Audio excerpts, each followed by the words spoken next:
Сәлем балақай. Бүгін біз жануарлармен және олардың дауыстарымен танысатын боламыз. Балақай, бұл қандай жануар деп ойлайсың? Әрине дұрыс, бұл сиыр. Сиыр не істейді? Мөңірейді, иә? Өте дұрыс. Балақай, ал бұл бақа. Бақа бақылдайды. Қызықты деректер. Бақаның тек алдыңғы жақтарында тістері болады екен. Сондай-ақ артқы аяқтарымен олар 2,5-3 метрге дейін секіре алады. Қызық емес пе, иә? Ал бұл жануар үйрек. Үйрек не істейді? Әрине дұрыс, бақылдайды. Бақ. Ал сен бұл жануарды таныдың ба? Танысаң айта қойшы, бұл қандай жануар? Дұрыс айтасың, бұл үй жануары мысық. Мысық не істейді? Әрине, мысық мияулайды. Балақай, бұл қай жануар екенін білесің бе? Әрине дұрыс, бұл аю. Аю ақырады, солай емес пе, иә? Ең қызығы, аюлардың асқазаны өте үлкен болады екен. Және де бұл асқазанға 70 килограмдай ет сыйып кетеді. Бұл әтеш, балақай.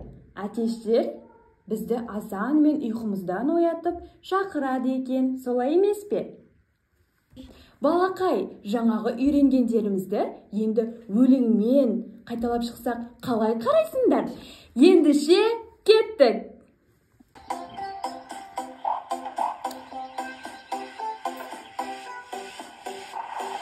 Сиыр мөңірейді,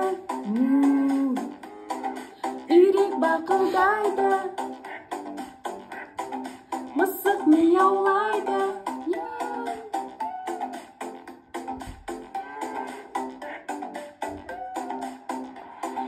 Бақа бақылдайды, бақ. Аю ақырады, әтеш шақырады.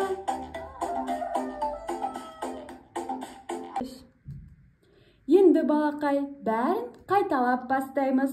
Мөңірейді. Не мөңірейді? Әрине, сиыр мөңірейді, солай емес пе? Бақылдайды. Не бақылдайды? Бақ. Әрине, бақа бақылдайды. Мияулайды. Бұл мысық. Ақырады. Не ақырады?